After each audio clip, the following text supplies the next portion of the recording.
Okay. Hi, my name is I'm Dr. Jacob Lauritzen. I'm a professor of English at Eastern Arizona College, and this is going to be a series of videos on teaching with AI. It's something I've been thinking about for a long time. I Earlier this year I wrote a book called Co-Teaching with Robots: Balancing Humanity and AI in Education. It's a problem I'm trying to solve, and I figured I could share my thoughts with you, maybe share some of the things I've learned along the way. But honestly, I don't have all the answers. So there's still going to be some questions that I'm sure we have because things are changing so incredibly fast. But I appreciate you for listening and hopefully being part of this conversation. We can figure out what to do to serve our students. Okay, so I I told AI I tend to use Microsoft Copilot. So when I talk about AI, me personally using that's generally what I'm using. So I said what I wanted to do, kind of the idea, and it's like, all right, here you go. Here's 10 episodes, and we'll see. This is the idea for episode one. And I think it's perfect. In fact, it's what I've been thinking about for the past 2 weeks. So according to AI, this is episode one, the big picture. What does AI mean for education?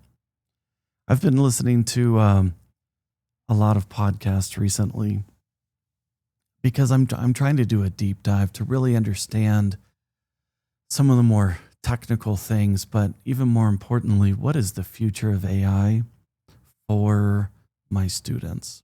I'm a college English teacher. I'm teaching primarily freshmen and sophomore students. And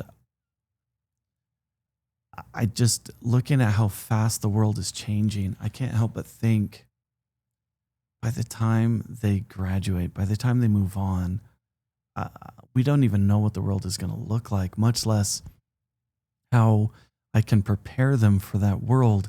So I've been thinking a lot about it. I'm adjusting my curriculum, I'm making some changes. We're trying to bring an awareness and an authentic understanding of AI into the classroom so we can understand some of these key things. So when AI first hit, when I'm talking about AI, I'm talking about generative artificial intelligence. Um, that, as far as the public is concerned, it started November 2022 with the beta launch of OpenAI's ChatGPT. That's when the world really started paying attention to AI. Obviously, AI has been something people have been investigating for decades, even though the idea of a thinking machine has been around for even longer than that.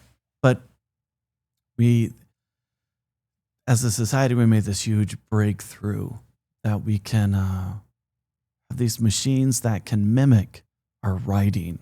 And then, of course, we've got all the image and the music and video and all these other generative products that can also be made as well. So that hit November 2022.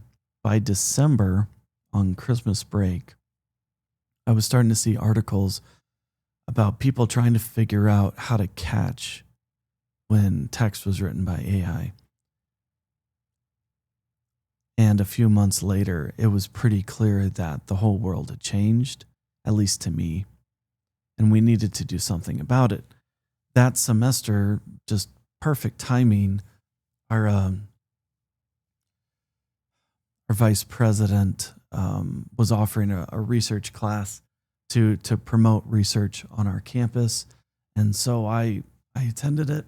Excuse me, I attended it, and I was thinking I should probably be researching AI, especially as it relates to English, and that it helped to start a dialogue, not just within the English department here on my campus, but across campus.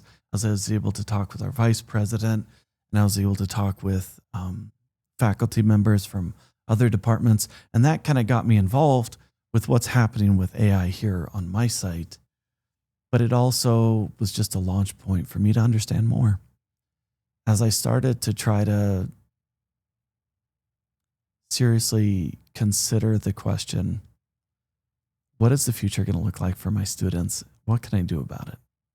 So the first couple years, I revamped my curriculum to start to introduce the concept of AI, that I would teach them a concept and then I'd be like, okay, interesting. Now we know how to do that. How could we do that with AI? But at the beginning of this year, I'm now recording this in 2025, it became clear I can't just bring in AI as an afterthought to the conversation anymore. I need to bring in AI at the very beginning of the class. We need to be thinking about it the entire time, because it's changing what jobs expect. It's changing what is possible. But like phrases I've heard in the past couple weeks, writing is dead. That it's it's things like that. And this is coming from people who care deeply about these subjects, but it makes us ask questions like, what is authorship? What is ownership? What does it mean to write? What's okay and what's not okay to bring in assistance from a technology product? And the questions go on and on and on. And I decided it's definitely just not in my students' best interest to not talk about it. In fact, the only thing I can do if I'm truly trying to seek out their best interest is to help them to develop the skills that AI is not necessarily going to replace, but will make them valuable even if AI becomes even more and more powerful, which we expect it will. And that is things like, well, our students still need to develop their critical thinking skills. They still need to develop their creativity. They still need to develop their adaptability. They need to be literate in technology and in AI. They need to know what it's capable of, whether they're using it or not.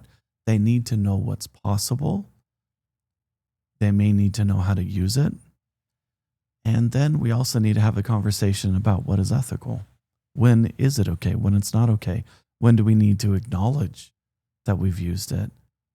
And it's an evolving and constantly changing thing. Our world hasn't decided. It is in flux how it feels about all these topics. And so I felt like we had to start thinking about that. So in my class, I revamped my curriculum for my English 101 and my 102 classes so that the first thing we talk about is critical thinking.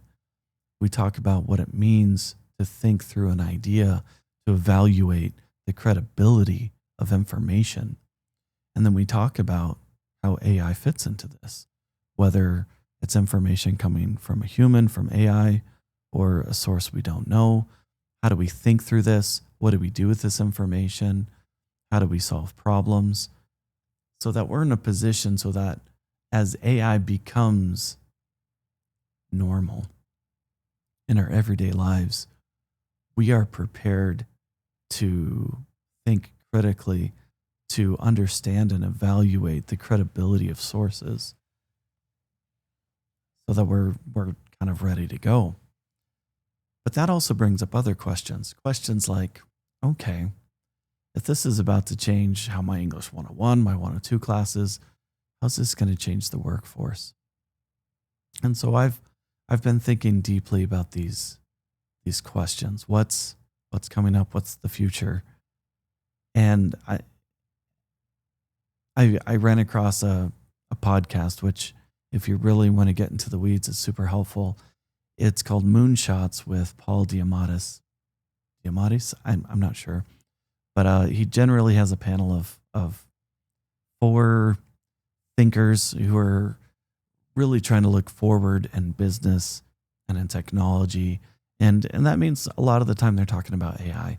But then they might interview someone like Eric Schmidt, who was at AI, or not AI, at Google, or these other experts in their fields. And so it really is a high level of understanding. And they've kind of opened up my mind. even beyond a lot of the research I had already been doing on the topic, I've thought a lot about what this means for education, but it's helping me to look down further down the road for what this is going to do. And I think the thing I'm starting to understand is so much of the world is moving towards automation. Tasks that don't require human brain capacity to complete will be offloaded to AI. Things that can be sped up with human brain power will be sped up. And ultimately, a lot of what we're going to be doing is the creative side of things, the thinking through what are the problems we need to solve, what are the tools that we need to help solve them, and then using the tools. But AI is going to be able to help with that too. It's really going to free us up so that the commodity, the value, the capital that we bring to the world is not so much our human physical labor, but that's not going away completely. A lot of it is our capacity to think beyond what the AI can do and to use the AI to increase what we can do. I listened to a podcast recently. Cleo Abrams, she's a YouTuber. She was interviewing Sam Altman, who's the CEO for OpenAI, which makes AI products like ChatGPT. And he was bringing up a point that the children of today are never going to know a world where they are smarter than computers. And I think that that's a really interesting observation. We're already at the point that AI is catching up to the expertise of so many different fields. And so we get a lot of conversations about these concepts of AGI and superintelligence. So I'm getting into the weeds, but this is the big picture. We're talking about what AI means for the world, what AI means for education. So here we go. Okay. There's a lot of different definitions for these concepts, but here are some of the ones I kind of see some consistency in. AGI, or artificial general intelligence, is when we can create an AI product that can think at human level, to the point to where maybe it's even indistinguishable from human thought, right? And in many respects, we're there in a lot of fields, but not everything. There's definitely places where we're not completely there, and that's also part of this. Is it's not like we're meeting this capacity entirely across the board. There are some areas that are more advanced than others, right? So in some aspects, we've reached AGI. In others, we're getting really close, kind of across the board. And AI industries, they're coming up with these ways to test different kinds of intelligence.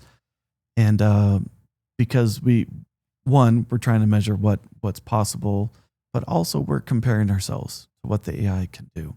It's not perfect. There's hallucinations, but honestly, people make mistakes too, right? Our memories are, fallible. We make mistakes. We're not perfect either. And that's the other part of this that we need to acknowledge throughout this process. The step beyond AGI is not just meeting human intelligence, but the sum of human intelligence. And we call that, the industry kind of refers to that concept as superintelligence. That's when the AI products are smart enough for the entirety, to match the entirety of the human race, if you will. And honestly, in some aspects, we're getting close to that too. Now, I don't think anyone is really saying we're at superintelligence now. Some people are saying we're close to AGI. Some will say we have AGI in some areas. Some will say we're getting close to superintelligence in some fields. And one of the ways that they're measuring this is can it complete some of these really difficult problems that experts in math and physics and science can complete? And they're getting really close. It was very clear early on in ChatGPT's existence that it was already ready to pass an English 101 or an English 102 class. Now, does it sound the same as my students? No. And it was really, in the early days especially, it was pretty clear that there was an emptiness, kind of a hollowness to the thought, to the ideas that were showing up in sample texts, whether it was a student trying to get away with something or just testing out the product. But AI is getting better. They're figuring out how to train, not just giving it a bunch of text and through unsupervised learning, letting the AI kind of make connections and observations for how, different words go together. But they're also teaching it logic and reason for how to use the information it's been trained on. And that's where we're seeing some improvement as well. Not just the ability for AI to write something that looks and maybe even feels like it was human writing, but really is starting to get a lot closer to the nuance of human writing. So we've got some problems, but we also have some opportunities. In terms of problems in a field like English and other aspects of education, it's really hard to tell who has written what. It's hard to know what to accept. And our tools, and I'll talk about this more in a later episode. But it's hard to know if we can even trust the products that we have to test for AI, whether it's Turnitin, Originality.ai, or GPT-0, or some of these other products. They each kind of take a different approach to figuring out how to measure AI. And kind of one of the basis for these ideas is the frequency that people use words is not as consistent as the way AI does. And so, you train a program to recognize these sorts of patterns, you can see a variance. And that's kind of the early idea for AI checkers. But the problem is some people write like a computer, especially if English isn't your first language and you don't understand the nuance or whatever language you're speaking in, and you sound a little more robotic. We have some problems, and students who are writing original work are getting flagged, but teachers want to believe the product is serious, and we just don't have accurate tools to measure these things. And so it causes problems in the classroom because we don't know what ownership is anymore. It causes problems for students because we're also trying to teach them about the future, but there's a fine line. And this is where we have to have an ethical conversation, a conversation to define what's appropriate in different circumstances. I was recently asked to design an English class for some of the bachelor programs we've started, and we're going to be adding here at my college. And as we prepare for like a bachelor in nursing, and we have a bachelor in health sciences, and we're adding a bachelor's in business, the professors want students to know how to use AI.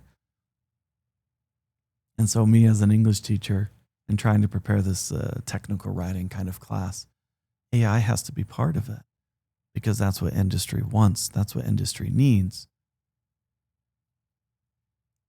And it's going to be a sliding scale for what is and what's not ethical. Some industries, I'm sure, are already very accepting of using AI to complete menial tasks that could have taken hours of thought from a person, but can be done very quickly. And so it's just more efficient when it doesn't require true human creativity to produce a text, a document, or whatever.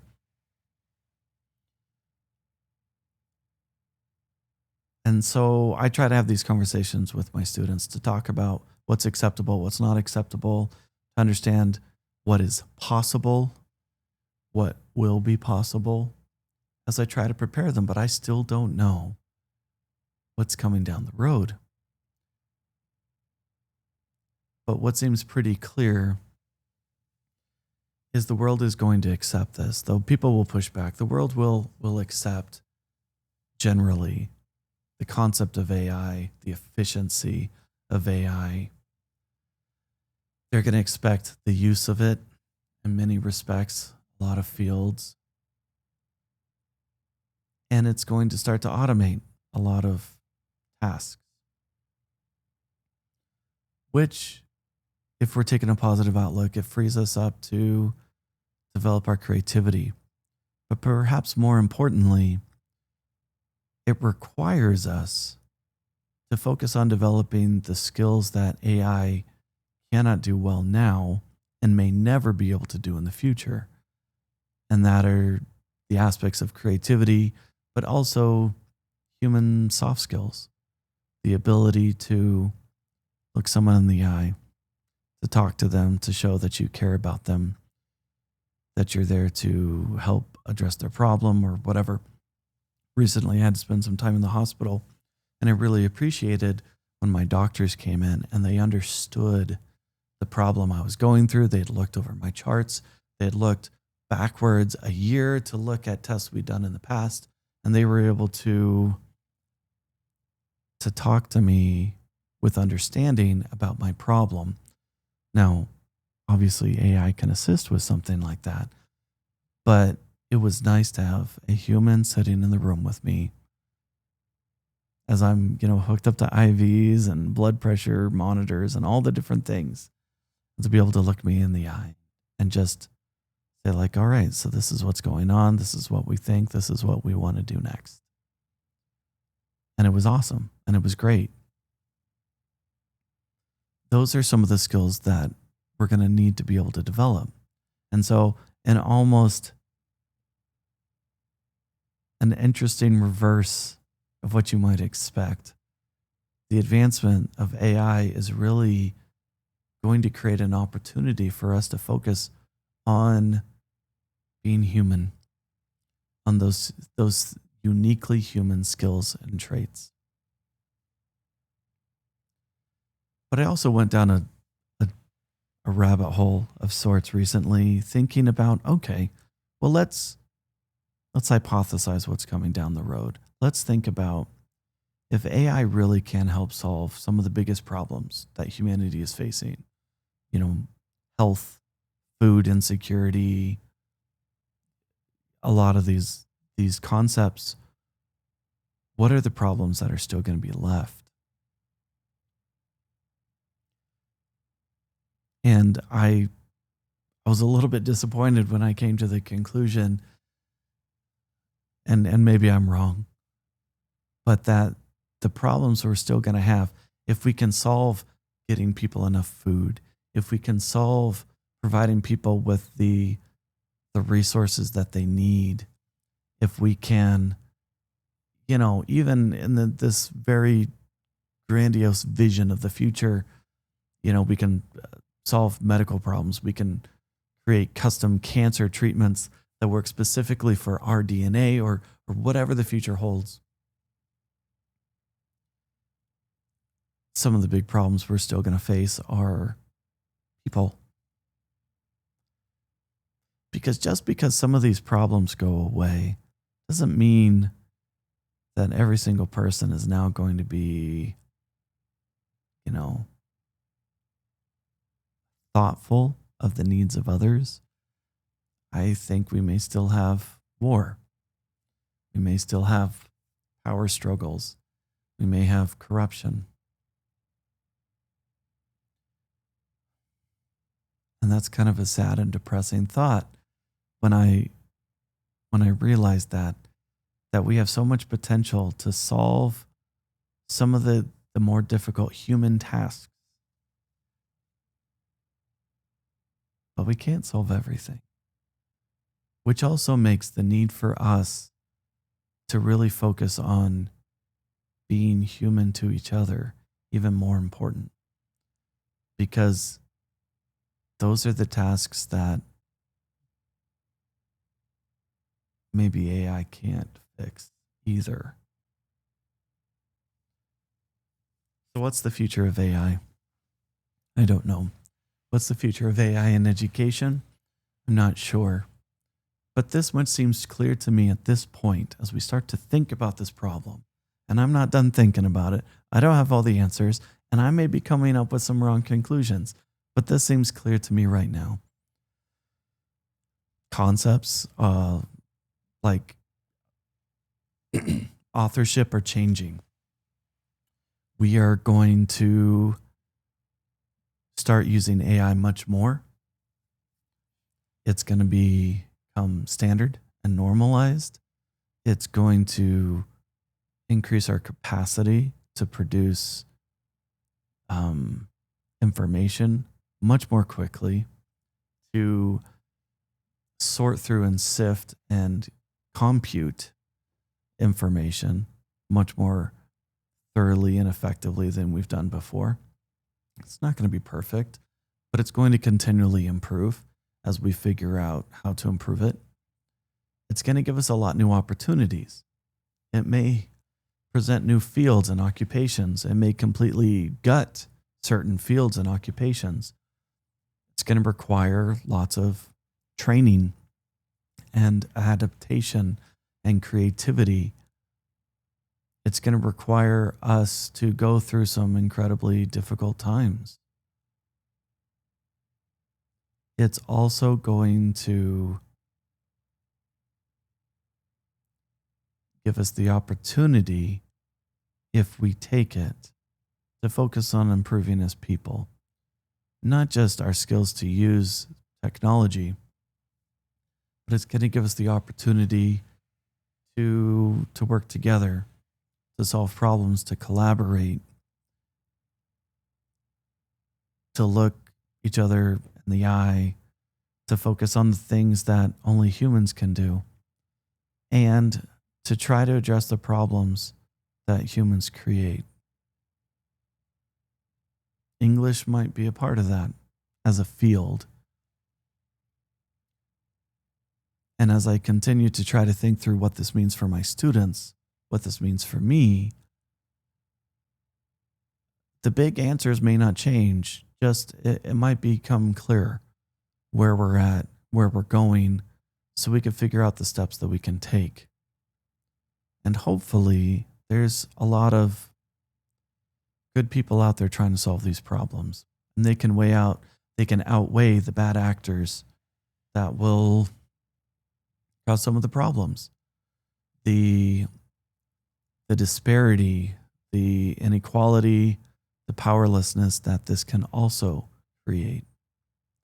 And that both me and my students are no doubt going to have to deal with, not just now, but going into the future.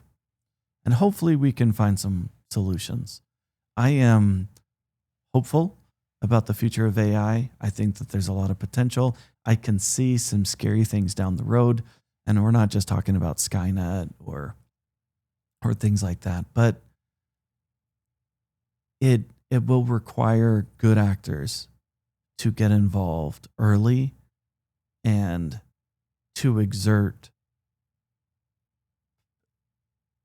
influence into the sphere so that there is good out there. We're not going to be able to stop bad, but this has also been the nature of humanity. It's never been solved, but we've got some opportunities. So I am hopeful. We're dark, we're positive, we're happy, but we're trying to be honest about this. So that's kind of, I think, the vision right now. So let me talk about the vision for what's coming up with this podcast. We're going to talk about authorship and integrity. We're going to talk about what writing looks like with AI. We're going to be talking about AI literacy. We're going to talk about in education specifically things we can do for assessment. We're going to talk about equity and access, accessibility, these important concepts. Um, we're going to talk about what our roles as teachers in this whole process. We're going to talk about creativity. We're going to talk about policy. We're going to be talking, again, just the future. And honestly, each week the answers may change because companies are making and developing and selling humanoid robots. New advancements and AI models are happening, new capabilities, new problems. And well, here we go. This is the start of the ride. Thank you so much for listening. I hope that this was informational, but also, maybe gets you thinking a little bit about this. So let's start a conversation and we'll see where this goes. Again, I'm Dr. Jacob Lauritzen, professor of English at Eastern Arizona College. I look forward to trying to sort some of these things out with you. Thank you so much for listening, and I'll see you next time. Bye.